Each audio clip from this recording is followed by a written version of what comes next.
Hello everyone, welcome back to my channel ससीज garden. तो आपने थंबनेल में देख ही लिया होगा कि आज का जो मेरा टॉपिक है वो किराए के मकान को लेकर के है। और आप सोच रहे होंगे कि मैं इस टॉपिक पर वीडियो क्यों बना रही हूँ। तो मेरा इस टॉपिक पर वीडियो बनाने का रीज़न ये है कि मैं भी किराए के मकान में ही गार्डनिंग कर रही हूँ और बहुत सारी ऐसी चीज़ें हैं जो मैं फ़ेस करती आई हूँ और उन चीज़ों को फ़ेस करने के बाद उनका सॉल्यूशन भी मैंने ढूंढा है। तो किराए के मकान में किस तरह से हम गार्डनिंग कर सकते हैं और किस तरह से अपने शौक़ को बरकरार रख सकते हैं, इसी के विषय में मैं आपके साथ कुछ अपना एक्सपीरियंस शेयर करूँगी जो मैंने पिछले 7 सालों में ऑब्ज़र्व किया है। मैं पिछले 7 सालों से रेंटेड हाउस में रह रही हूँ और 7 सालों में मैंने बहुत खुद को रोका कि मैं प्लांट्स ना बढ़ाऊँ और थोड़े ही प्लांट से काम चला लूँ। लेकिन गार्डनिंग का ऐसा शौक़ है जो हर गार्डनर खुद को रोक ही नहीं पाता है। जब भी नर्सरी जाओ तो एक प्लांट लेने के लिए जाओ, लेकिन लेकर के 4-5 ही मैं चली जाती थी। और इस तरह से करते करते कटिंग्स भी होती हैं, उनको भी लगा लिया है। सीड्स हो गए तो उनके बहुत सारे प्लांट तैयार हो जाते हैं, उन्हें भी लगाना होता है। तो बहुत सारी चीज़ें हैं। इससे पहले जिस जगह मैं रहती थी वहाँ पर भी मैंने 50+ प्लांट कर लिए थे और वो रूम मेरा 4th फ्लोर पे था। तो तब मैंने चैनल भी नहीं बनाया था, यूट्यूब पर मेरा कोई चैनल भी नहीं था। आपके साथ मैं पहले वीडियो शेयर कर चुकी हूँ वहाँ पर उस रूम का, वहाँ पर कितने सारे प्लांट थे मेरे पास। तो उसके बाद जब मैंने वहाँ से अब दूसरी जगह जहाँ पर मैं ये वीडियो शूट कर रही हूँ वहाँ पर जब शिफ्टिंग की तो काफ़ी सारी मुझे प्रॉब्लम हुई, काफ़ी दिक्कतें आईं इस तरह से शिफ्टिंग करने में। कुछ प्लांट मेरे ख़राब हो गए, कुछ प्लांटर टूट गए। तो बहुत नुकसान भी होता है इस तरह से शिफ्टिंग करने में। और शौक़ तो फिर शौक़ ही है। शौक़ अगर आप बढ़ाते जाएंगे तो वो फिर उसकी कोई सीमा नहीं है, वो बढ़ता ही जाएगा। और इसी तरह से मैंने जब यहाँ पर आकर के यूट्यूब चैनल अपना बनाया तो उसके बाद आपके साथ वीडियो भी शेयर करना होता है। तो एक-एक करके फिर और भी प्लांट 50+ से 100+ हो गए। तो 100+ प्लांट आप ऐसी जगह पर रह रहे हों जो घर आपका खुद का ना हो, रेंटेड हाउस हो, तो ऐसे में लैंडलॉर्ड को भी कभी-कभी प्रॉब्लम होने लगती है। तो खैर मेरे साथ ऐसा नहीं है। मैं जहाँ पर पहले रहती थी और जहाँ पर अब रह रही हूँ, दोनों ही जगह मकान मालिक बहुत ही अच्छे हैं, बहुत कोऑपरेटिव हैं और बहुत सपोर्ट भी करते हैं। कई लोग तो ये भी कहते हैं कि किराए के मकान में आप इतने प्लांट्स क्यों लगा रहे हैं, इतना पैसा क्यों खर्च कर रहे हैं। तो उनके लिए मेरा बस यही जवाब रहता था कि कल किसने देखा है, मैं बस अपना शौक़ पूरा कर रही हूँ। और इस शौक़ को पूरा करने में मेरे हस्बैंड का पूरा सपोर्ट रहा है। तो बहुत सारी चीज़ें हैं जिसकी वजह से मैं अपने इस गार्डनिंग के शौक़ को पूरा कर पा रही हूँ और बहुत सारी इन्फॉर्मेटिव चीज़ें हैं जो मैं आप तक पहुँचा पा रही हूँ। आप सभी का बहुत सपोर्ट मिला है मुझे यहाँ तक पहुँचाने में और आप सभी बहुत अच्छे कमेंट करते हैं। इस गार्डन के लिए भी आप कहते हैं कि बहुत सुंदर गार्डन है। लेकिन एक्चुअल में मैं आपको बता दूँ, जो पिक्चर मेरे माइंड में चलती है मेरे गार्डन को लेकर के कि मेरा गार्डन किस तरह का होना चाहिए, एक्चुअल में ये गार्डन बिल्कुल भी वैसा नहीं है। मैं बहुत कुछ क्रिएट करना चाहती हूँ, बहुत सारी चीज़ें हैं, बहुत सारे ऐसे प्लांट्स हैं जो मैंने अभी तक नहीं लिए हैं। उनको रोकती हूँ लेने के लिए, रुक जाती हूँ उनको लेने से पहले। तो खैर इतने दिनों के बाद मैंने बहुत कुछ सीख लिया है किराए के मकान में किस तरह से गार्डनिंग करनी चाहिए, कौन-कौन से प्लांट लगाने चाहिए, किस तरह के प्लांटर ख़रीदने चाहिए और किस तरह से गार्डनिंग करनी चाहिए। तो चलिए मैं स्टेप बाय स्टेप आपके साथ शेयर करती हूँ। सबसे पहले बात आती है प्लांटर की। तो प्लांटर आप बहुत ज़्यादा कॉस्टली बिल्कुल भी मत ख़रीदिए। बहुत ज़्यादा आप 10, 20, 50 रुपीज़ तक का भी आप प्लांटर ले सकते हैं। ये प्लांटर कम से कम 2 से 3 साल चल जाते हैं और उसके बाद वैसे भी प्लास्टिक के जो प्लांटर होते हैं वो 2 से 3 साल बाद टूट ही जाते हैं।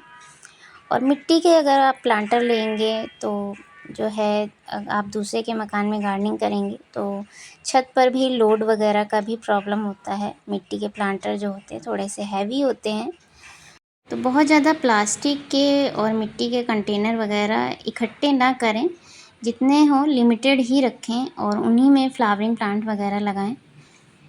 और दूसरी चीज़ मुझे ये लगता है कि अगर हम ग्रो बैग एक बार परचेज़ कर लें, ग्रो बैग अगर हम एक बार ले लेते हैं तो कम से कम 5 से 6 साल आराम से चल जाते हैं ग्रो बैग।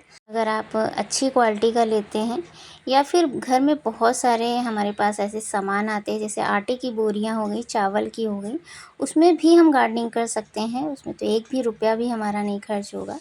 दूसरी चीज़ है जो मैंने अब ऑब्ज़र्व की है कि फ्लावरिंग प्लांट आप बहुत ज़्यादा ना बढ़ाएं किराए के मकान में, क्योंकि हम क्या करते हैं, फ्लावरिंग प्लांट होते हैं उनके सीड्स लगा लेते हैं, फिर हमसे रहा नहीं जाता है, उनके सीड्स जो जर्मिनेट होते हैं उन्हें हम लगाने के लिए प्लांटर ढूंढते हैं, किस प्लांटर में लगाएं, और इस तरह से करते करते हम ना चाहते हुए भी हमारे पास बहुत सारे प्लांटर इकट्ठे हो जाते हैं। फिर उन्हें शिफ्ट करते समय कई प्लांटर टूटते हैं, प्लांट भी ख़राब हो जाते हैं। तो बहुत सारी चीज़ें हैं जो इस तरह से क्रिएट होती रहती हैं। तो इस बार मैंने अपने गार्डन में फ्लावरिंग प्लांट बहुत ही कम लगाए हैं। जो मेरे पास पुराने प्लांट थे उन्हीं में से वही प्लांट हैं, वही प्लांटर हैं, मैंने अलग से ख़रीदे भी नहीं हैं। और इस बार जो समर सीज़न के जो फ्लावरिंग प्लांट मेरे पास तैयार हुए हैं, उनको मैं, जिसमें मैंने विंटर सीज़न वाले प्लांट लगाए थे, उन्हें हटा करके उन्हीं में लगा दूँगी। अलग से मैं प्लांटर लेकर के नहीं आऊँगी। इस तरह से आप फ्लावरिंग प्लांट बहुत ज़्यादा मत लगाएं, उतने ही लगाएं जितने में आप सेटिस्फाइड हो जाएं, उतने ही लगाएं। उससे ज़्यादा उन प्लांट्स को ना बढ़ाएं। उससे बेटर है कि आप फोकस करें वेजिटेबल प्लांट्स पर, क्योंकि वेजिटेबल जो प्लांट्स होते हैं उन्हें आप बोरियों में लगा सकते हैं, ग्रो बैग में लगा सकते हैं।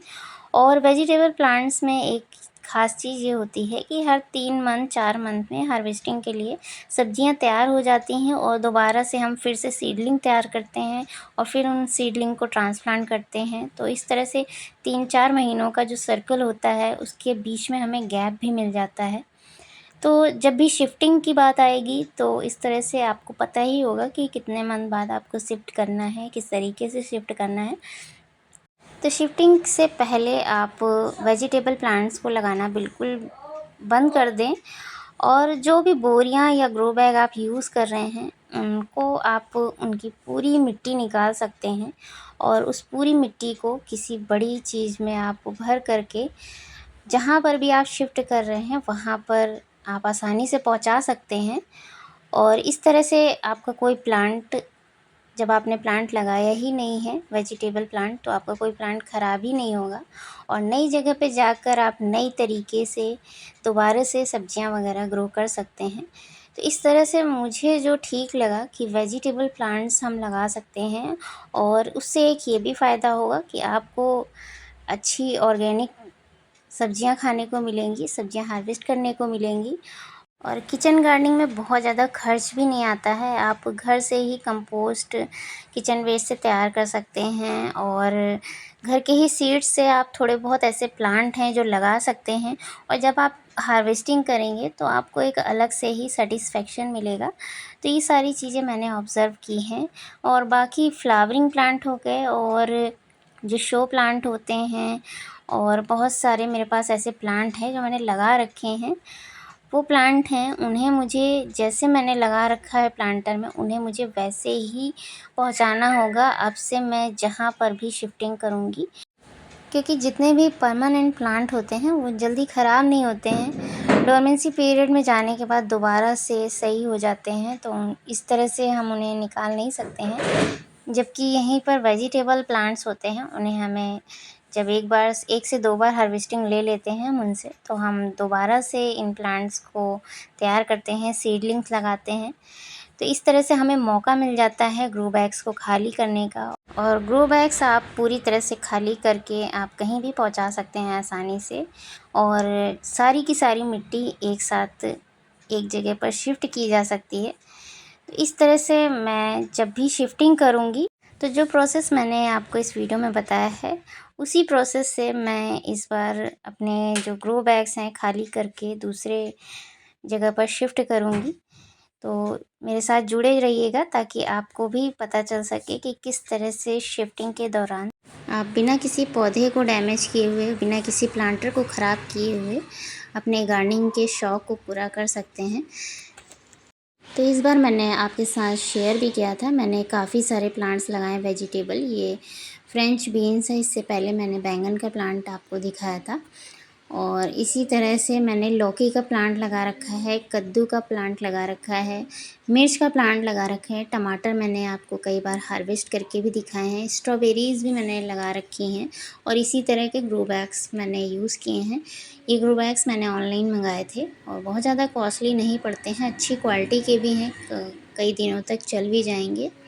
तो इन्हीं सब बातों को ध्यान में रख करके मैंने इस बार सब्जियां ही ज़्यादातर लगाई हैं और आपके साथ वीडियोस भी हर बार वेजिटेबल प्लांट्स के ही मैंने ज़्यादातर शेयर किए हैं। और बाकी मेरे पास जो पुराने प्लांट्स हैं उन्हीं को मैं आपके साथ शेयर करती रहती हूँ, उन्हीं को डिवाइड करके या उनके सीड्स वगैरह से जो प्लांट तैयार हुए हैं उन्हें ही आपको लगा करके दिखाती रहती हूँ। तो इस तरह से जो मेरा नेक्स्ट वीडियो मैं आपके साथ शेयर करूँगी वो इन वेजिटेबल्स प्लांट से वेजिटेबल हार्वेस्टिंग का मेरा वीडियो होगा, तो उसे भी आप ज़रूर देखिएगा।